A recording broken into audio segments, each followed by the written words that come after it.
When we started back in 2008, 2009 doing early experimentation, we discovered from feedback from consumers and others in the industry that overhead speakers did add a dimension of enhancing the sound experience. But we also got feedback from the mixers that by itself it really wasn't enough. It was better, but not dramatically better, to really change their approach to storytelling. So we knew that we needed to do something big, and we were frankly stuck on what that answer was.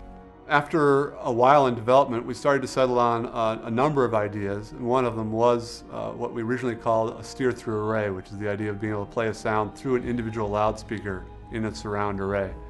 And that was well received. Again, this is something that we were able to demo and show content creators, and they really liked it. But they also provided feedback that was very useful, helped us change course and adjust our technology to really meet their needs.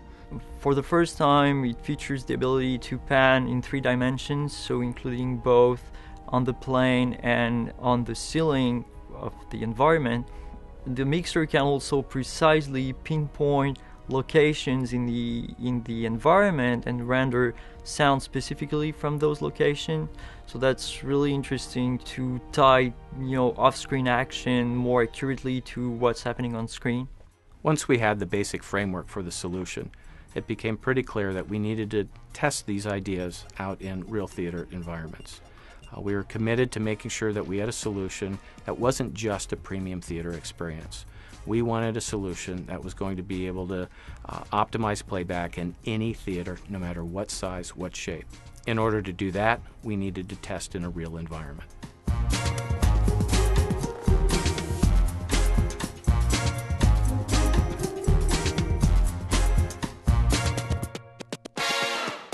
So what is happening here? We're in this amazing theater that we were fortunate enough to come in and completely take it over.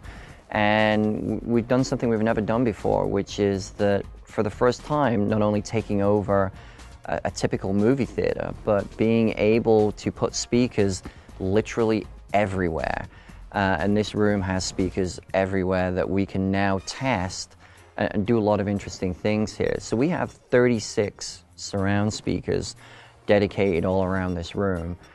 We've increased the typical density of surround speakers so we can understand what happens in a surround field.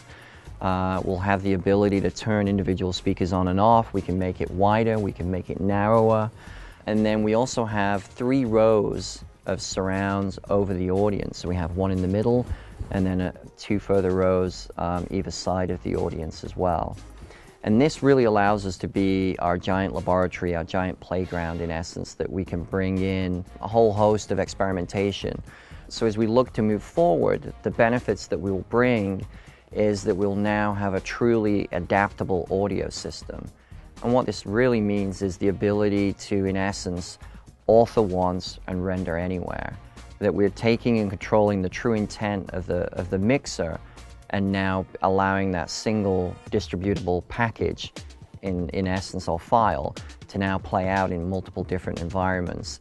So they'll play the 7.1 in your main screen, and then as the movie plays down in size, they may have to provide another version of the movie in 5.1, so now the same film can play out during its lifespan inside that movie theater.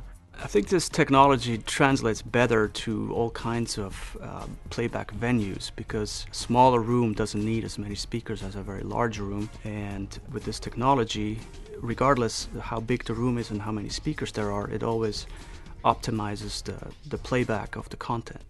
Cinema audio has evolved from stereo to 5.1 to 7.1 in the last 20-25 years.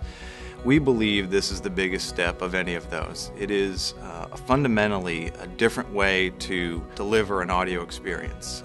The theatres want an immersive experience that is something superior to anything that the public can have in the home, because that's what keeps the cinema business driving. And I think we've really achieved that.